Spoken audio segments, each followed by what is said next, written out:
Hello everyone. स्वागत है आप सभी का हमारे यूट्यूब चैनल ई अनंत पे। आज डिस्कस करेंगे ब्रिटिश कन्क्वेस्ट ऑफ बंगाल। तो बंगाल को ही क्यों इनने सबसे पहले चुना, तो कारण ये था कि बंगाल काफी रिचेस्ट सूबा हुआ करता था मुगल एम्पायर के अंडर में। बंगाल से ही सबसे ज्यादा टैक्स कलेक्शन या रेवेन्यू कलेक्शन किया जाता था। So it was very important for the Mughal empire. And अगर हम ब्रिटेन की बात करें तो ब्रिटेन में जो भी चीज इंपोर्ट करी जाती थी, बाहर से मंगाई जाती थी, तो उसमें एशिया से आने वाली जो भी चीजें थी, जो भी इंपोर्ट करी जाती थी एशिया से, उसमें 60% जो भी सामान हुआ करता था वो बंगाल से जाता था। इंडिया में भी कहाँ से? बंगाल से जाता था। इसलिए अंग्रेजों की सबसे पहले नजर कहाँ पड़ने वाली थी? बंगाल पे पड़ने वाली थी। बंगाल काफी इंपॉर्टेंट था। एंड 18वीं सदी की स्टार्टिंग में, जैसा कि हमने पहले भी पढ़ा था, कि बंगाल को इंडिपेंडेंट घोषित कर दिया था नवाब मुर्शिद कुली खान ने। तो ये हम एक सेपरेट लेक्चर में पढ़ चुके हैं, तो आप पहले उस लेक्चर को हमारी मॉडर्न हिस्ट्री की प्लेलिस्ट में जाके देख लीजिए। राइज ऑफ रीजनल स्टेट्स, उसमें हमने बंगाल को सेपरेट लेक्चर में कवर किया है। ठीक है। तो 1756 में फिर क्या होता है, जब नवाब अलीवर्दी खान नवाब थे और जब इनकी मृत्यु होने वाली होती है, तो ये अपने ग्रैंडसन से बोल देते हैं, सिराज उद्दौला से बोल देते हैं कि बेटा, अंग्रेजों को फोर्टिफिकेशन मत करने देना, ईस्ट इंडिया कंपनी के लोगों को किलेबंदी मत करने देना, ये जगह जगह किले बना लेते हैं अपने, नहीं तो बंगाल हाथ से निकल जाएगा। और सिराज उद्दौला ने इस बात को काफी सीरियसली भी लिया। एंड सिराज उद्दौला ने क्या हुआ फिर, जब देखा दैट कि अंग्रेज वास्तव में बहुत गलत उपयोग कर रहे थे, जो कि उनको ट्रेड प्रिविलेजेस प्राप्त थे, ठीक है, उनको जो राइट्स प्राप्त थे, ड्यूटी फ्री राइट्स, बिना टैक्स दिए वो ट्रेड करते थे, तो इसका काफी मिसयूज किया जा रहा था। तो नवाब सिराज उद्दौला ये सब देख रहे थे और उन्होंने कई बार बोला भी अंग्रेजों को कि आप ऐसा मत करिए, लेकिन अंग्रेज उनकी सुनते ही नहीं थे। एंड फाइनली अब आगे हम लोग देखेंगे ब्लैक होल इंसिडेंट के बारे में। इसको काल कोठरी की घटना भी बोला जाता है। अब ब्लैक होल इंसिडेंट क्यों होता है, कब होता है, तो इसके बारे में थोड़ा जानते हैं, इसके रीजंस को देखते हैं। तो रीजंस तो आपको अभी जैसा कि हमने डिस्कस किया दैट नवाब सिराज उद्दौला जानते थे कि ईस्ट इंडिया कंपनी बहुत मिसयूज कर रही है, जो उनको दस्तक प्रोवाइड करी गई थी, duty free trade rights provide किए गए थे मुगल एम्पायर फारूक शाह के द्वारा 1717 में। एंड इसके कारण नवाब की अगर फाइनेंशियल कंडीशन हम देखें तो वो काफी बिगड़ती चली जा रही थी। फाइनेंशियल कंडीशन काफी बिगड़ती जा रही थी, इंप्रूवमेंट नहीं दिख रही थी। उसके बाद अंग्रेजों की और फ्रांसीसियों के बीच में 1756 के आसपास काफी युद्ध वगैरह लोग लड़ते रहते थे। तो अंग्रेज लोग कहाँ पे रहा करते थे? कलकत्ता में इनने अपना पूरा एरिया जमा के रखा था। कलकत्ता में इनका फोर्ट था, फोर्ट विलियम नाम से, वहीं से ये लोग अपना पूरा ट्रेड वगैरह किया करते थे। तो फोर्ट विलियम पे इससे पहले कि फ्रांसीसी हमला करें, और फोर्ट विलियम कलकत्ता में था, तो कलकत्ता का ही अंग्रेजों ने फोर्टिफिकेशन किलेबंदी स्टार्ट कर दी, और वो भी विदाउट द परमिशन ऑफ नवाब। नवाब से पूछा भी नहीं कि मैं कलकत्ता में किलेबंदी कर रहा हूँ, मुझे खतरा है, किससे? फ्रांसीसियों से। मतलब नवाब को, सिराजुद्दौला को कुछ समझा ही नहीं जा रहा था अंग्रेजों के द्वारा। ये भी कारण था सिराजुद्दौला का हमला करने पे, किसके ऊपर? अंग्रेजों के ऊपर। उसके बाद तीसरी सबसे बड़ी और सबसे भयानक गलती, सिराजुद्दौला के अंडर में जो राय बल्लभ था, जो कि एक ट्रेजरार था, उसका बेटा था कृष्णा दास। क्या? कृष्णा दास, जो कि बहुत सारा रुपया पैसा लूट के, ट्रेजरी को लूट के निकला था। कहां से?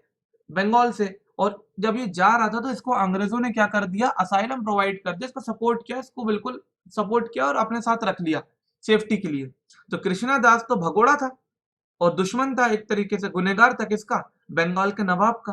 तो उसको भी आप सपोर्ट कर रहे हो, अंग्रेज की हम यहाँ पे बात कर रहे हैं, तो ये भी सबसे बड़ा कारण बनता है कि सिराजुद्दौला अब क्या करेगा? अटैक करेगा। And finally Sirajuddaulah attacked and seized Fort William of Calcutta. हमला बोल दिया सिराजुद्दौला ने फोर्ट विलियम पे कलकत्ता में। एंड काफी लोग तो भाग जाते हैं, एंड काफी लोगों के साथ एक घटना अब आगे घटने वाली थी, और इसी घटना को हम लोग बोलते हैं ब्लैक होल इंसिडेंट या फिर काल कोठरी की घटना।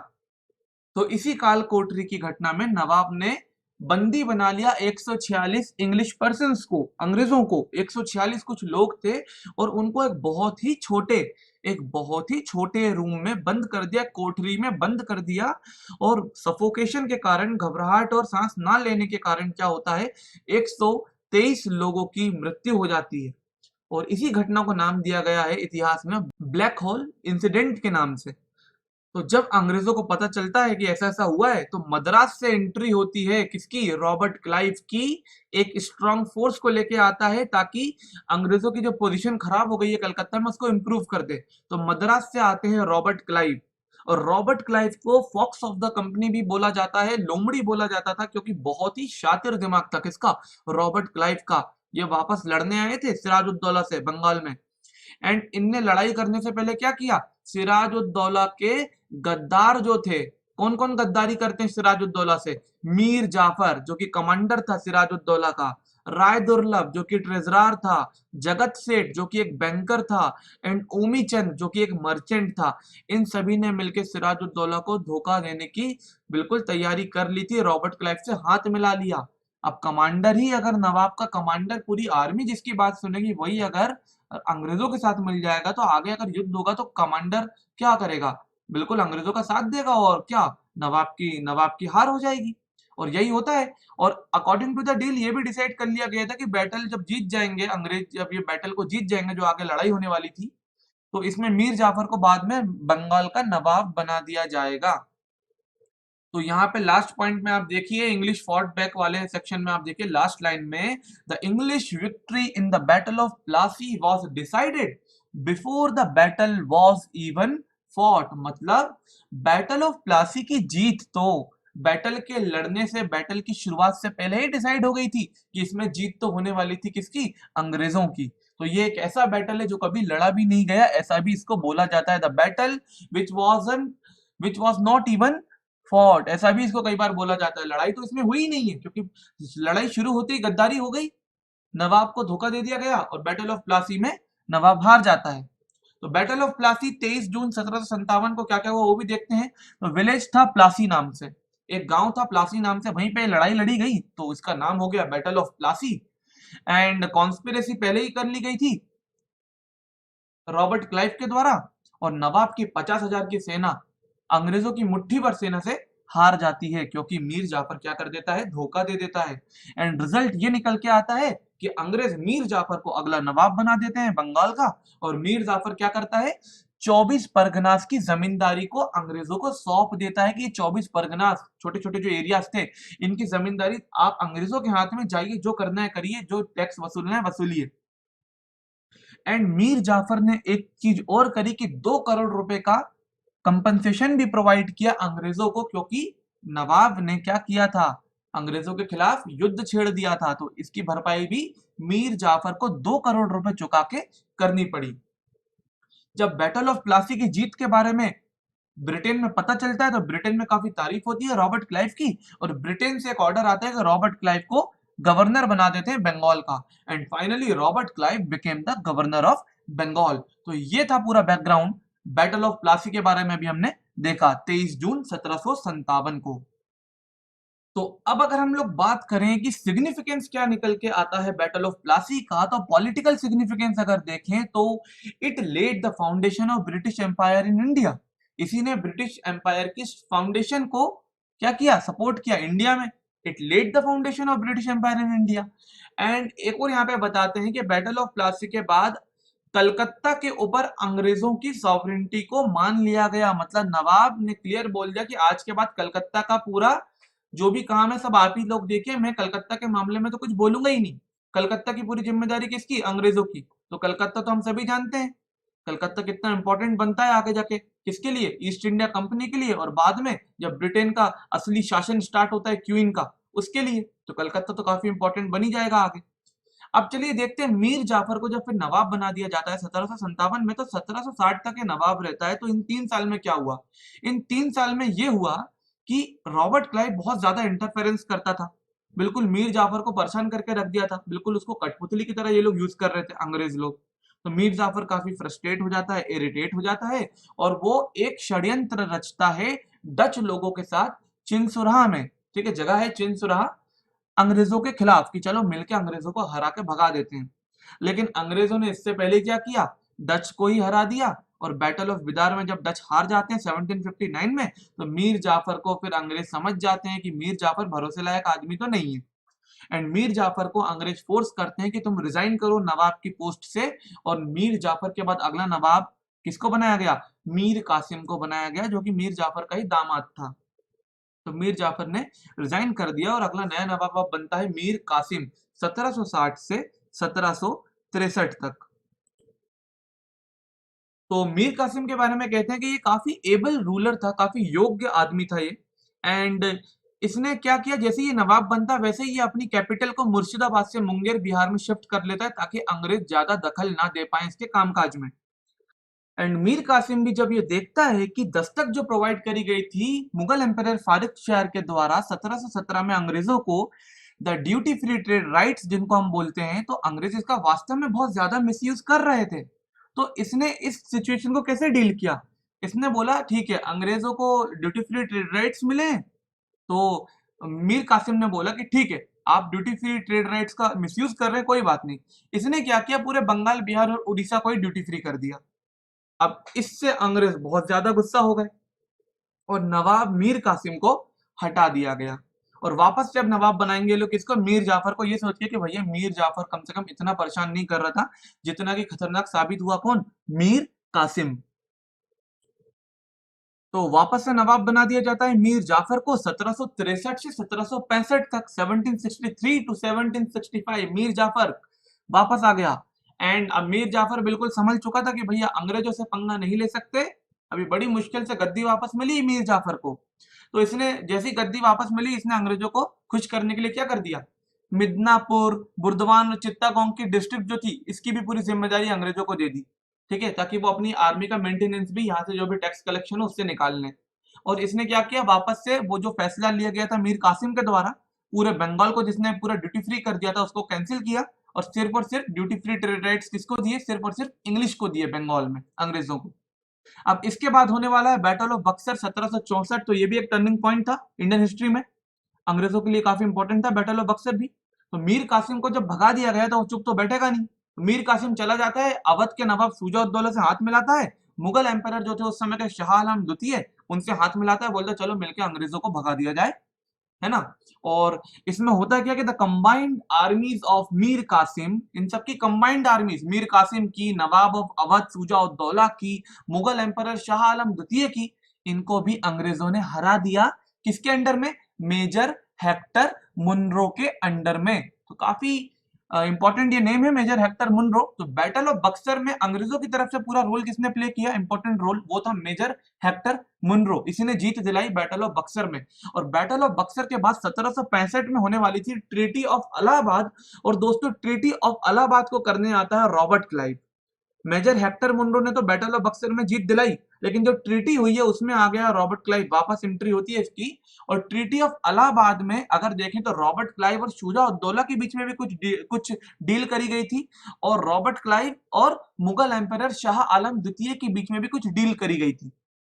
तो अगर हम देखें, पहली बात अगर हम देखें तो the treaty of Allahabad between Robert Clive and Shuja ud Daula, तो इसमें ऐसा था कि नवाब जो था अवध का शुजा उद दौला, उसने अंग्रेजों को 50 लाख रुपए दिए सबसे पहले तो। किस लिए, क्योंकि उसने अंग्रेजों के खिलाफ क्या किया था, हमला हमला किया था अंग्रेजों के ऊपर, तो अंग्रेजों का काफी नुकसान हुआ है, तो कंपनसेशन के रूप में 50 लाख रुपए अंग्रेजों को दे दिए। और अंग्रेजों ने क्या किया, अवध को शुजा उद दौला से नहीं छीना, कब्जे में नहीं लिया अपने, अवध को वापस कर दिया नवाब को, क्योंकि ये लोग उस समय एक पॉलिसी फॉलो करते थे, उसका नाम था पॉलिसी ऑफ रिंग फेंस। इसके अकॉर्डिंग बफर स्टेट्स का यूज किया जाता था। तो इनने अवध को एक बफर स्टेट बनाकर रखा था अंग्रेजों और मराठास के बीच में, क्योंकि मराठास जो थे ये काफी परेशान किया करते थे। और अगर हम बात करें तो मराठास उस समय स्ट्रांग भी थे, तो मराठास से बचने के लिए अंग्रेजों ने अवध को बीच में बना के रखा, है ना। अंग्रेजों ने अवध को बीच में बना के रखा कि अगर मराठास कभी हमला भी करेंगे बंगाल की तरफ तो पहले उनको अवध में आना पड़ेगा और अंग्रेज सतर्क हो जाएंगे। तो ये जो थी treaty Allahabad between Robert Clive and Shuja ud Daula. आगे देखते हैं। और अगर हम दूसरे पॉइंट में अगर बात करें treaty of Allahabad between Robert Clive and Shah Alam द्वितीय, तो इनके बीच में क्या डील थी वो भी देख लेते हैं। तो नवाब ऑफ अवध से इलाहाबाद और कारा को लिया, इलाहाबाद और कारा डिस्ट्रिक्ट को अपने अंडर में लिया अंग्रेजों ने, और उसको मुगल एम्पायर शाह आलम को दे दिया। किसके बदले में, दीवानी राइट्स के बदले में, बंगाल बिहार एंड उड़ीसा के। अभी बैटल ऑफ प्लासी में लफड़ा किसका था, बंगाल का था, कि बंगाल बंगाल बंगाल। अब भैया बंगाल नहीं, अब तो बंगाल भी आ गया हाथ में इनके अंग्रेजों के, बिहार भी आ गया और उड़ीसा भी आ गया, मतलब इनकी तो चांदी हो गई, क्लियर बोल सकते हैं हम। इनको बंगाल भी मिल गया, इनको बिहार भी मिल गया, इनको उड़ीसा भी मिल गया। शाह आलम ने इनको दीवानी राइट्स दे दिया, मतलब पूरे बंगाल बिहार और उड़ीसा का जो कलेक्शन करा जाएगा टैक्स का, वो सिर्फ और सिर्फ अंग्रेज लोग कर सकेंगे। एंड इसके बाद स्टार्टिंग होती है डुअल गवर्नमेंट इन बंगाल, क्योंकि आप खुद देखिए टैक्स कलेक्शन की जो पावर थी वो तो किसको मिल गई, अंग्रेजों को। तो अब बंगाल में जो नवाब होगा उसके पास क्या बचा, टैक्स कलेक्शन या रेवेन्यू राइट्स तो उसके पास बचे ही नहीं। तो उसके पास बचता है सिर्फ और सिर्फ एडमिनिस्ट्रेशन। ठीक है दोस्तों। और आगे देखिए ड्यूअल गवर्नमेंट इन बंगाल में तो बोलते हैं कि after the battle of Buxar the East India company became the real master of the Bengal. Bengal का असली मास्टर कौन बन गया बैटल ऑफ बक्सर के बाद, कौन बना, the real master became the East India. So the East India Company became the real master of the Bengal. Robert Clive ने स्टार्टिंग कर दी डुअल गवर्नमेंट सिस्टम की, the rule of the two, दो लोगों का शासन, the company and the Nawab. And the company, company के under में था दीवानी, रेवेन्यू राइट्स, कंपनी का कोई मतलब नहीं था एडमिनिस्ट्रेशन थे, कंपनी को एडमिनिस्ट्रेशन से कोई मतलब नहीं था, कंपनी को सिर्फ और सिर्फ टैक्स कलेक्शन से मतलब था। और नवाब के हाथ में से बचा अब एडमिनिस्ट्रेशन। एंड कंपनी जो थी इसने क्या किया, डेप्यूटी नवाब की पोस्ट भी बनाई। ठीक है, कंपनी ने डेप्यूटी नवाब की भी पोस्ट बनाई और उसको नवाब रिमूव नहीं कर सकता था। ठीक है, और डेप्यूटी नवाब नवाब के दरबार में रहेगा और नवाब पे पूरी नजर बना के रखेगा। ठीक है। एंड कंपनी ने दीवानी के लिए, बंगाल की दीवानी के लिए, बिहार और उड़ीसा की दीवानी के लिए क्या किया, जैसे कि अभी हमने देखा ही था, मुगल एम्पायर से इन्हें दीवानी ले ली थी। लेकिन अभी तो हम देख रहे हैं ड्यूअल गवर्नमेंट, तो अभी तो आप देखिए कि दीवानी कंपनी के पास है और एडमिनिस्ट्रेशन नवाब के पास है। लेकिन आगे देखिए, later company acquired nizamat, police and judicial function from the subahdar of Bengal. Now company could nominate a deputy subahdar of Bengal. इसका मतलब ये है कि अभी क्या था, जो पुलिस का पूरा फंक्शन था, जो जुडिशियल फंक्शन था, वो अभी भी एडमिनिस्ट्रेशन का जो पार्ट है वो नवाब के पास था।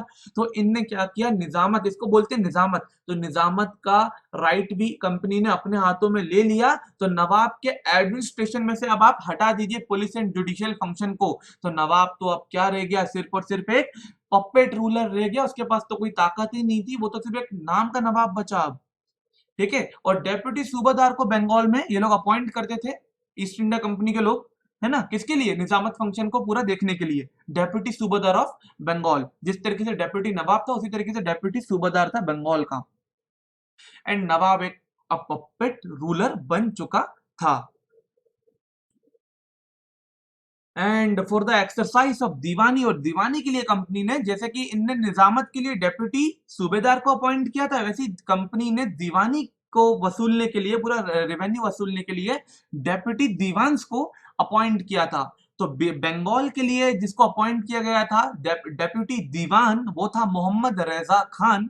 और यही था डेप्यूटी सूबेदार भी, किसका, बंगाल का ही। तो इसके पास दोनों जिम्मेदारी थी, डेप्यूटी दीवान भी यही था, रेवेन्यू कलेक्शन का पूरा काम भी ये देख रहा था, और डेप्यूटी सूबेदार भी इसको बना दिया गया था, जो कि क्या देख रहा था, पूरा पुलिस फंक्शन, जुडिशियल फंक्शन देख रहा था। और बिहार में राजा सीतप रॉय करके एक नाम था इनका, तो बिहार में इसकी जिम्मेदारी किसको मिली, राजा सीतप रॉय को। ये सिर्फ वहां पे क्या थे, डेप्यूटी दीवान थे। तो ये था डुअल गवर्नमेंट इन बंगाल।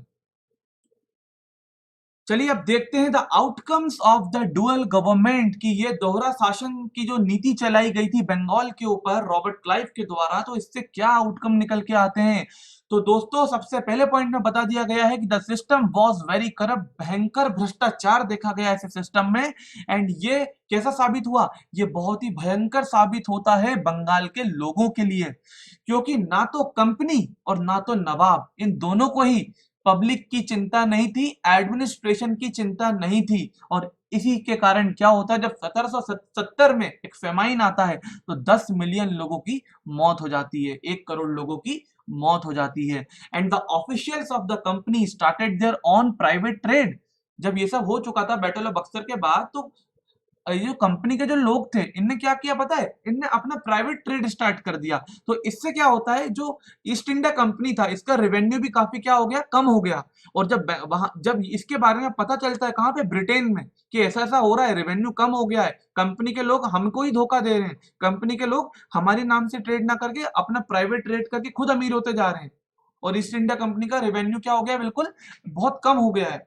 तो रॉबर्ट क्लाइव ये भी बहुत अमीर हो चुका था, तो रॉबर्ट क्लाइव के करप्शन पे इसके चार्जेस लगते हैं रॉबर्ट क्लाइव के ऊपर। एंड बिकॉज ऑफ इस करप्शन चार्जेस इसको ट्राइड किया जाता है ब्रिटिश जुडिशियरी में, इसके ऊपर मुकदमा बैठाया जाता है। और and Robert Clive committed suicide, बड़ा इसकी बेइज्जती वगैरह हो गई, जिसने सुसाइड कर लिया, आगे ऐसा बताया गया है। एंड इसके बाद जब देखा कि डुअल गवर्नमेंट तो बेकार ही हो गया है और गवर्नर वगैरह की पोस्ट अब हटा देते हैं, तो अब रेगुलेटिंग एक्ट ऑफ 1773 पास होता है। एंड इससे क्या होता है, गवर्नर ऑफ बंगाल को गवर्नर जनरल ऑफ बंगाल बना दिया जाता है। मतलब आप गवर्नर ऑफ बंगाल को क्या बोलेंगे, गवर्नर जनरल ऑफ बंगाल बोलेंगे। सबसे पहला गवर्नर जनरल बना के भेजा गया था किसको, वॉरेन हेस्टिंग को, बंगाल का गवर्नर जनरल पहला वॉरेन हेस्टिंग। और जैसे ही ये आता है सबसे पहले तो ये किसको खत्म करता है, डुअल गवर्नमेंट ऑफ बंगाल को एबोलिश कर देता है, खत्म कर देता है। तो ये पूरे थे outcomes of the dual government. तो दोस्तों ये था the British conquest of Bengal. इस तरीके से बंगाल पे कब्जा किया गया अंग्रेजों के द्वारा। तो मिलते हैं अगले लेक्चर में अगले टॉपिक के साथ, तब तक के लिए टेक केयर।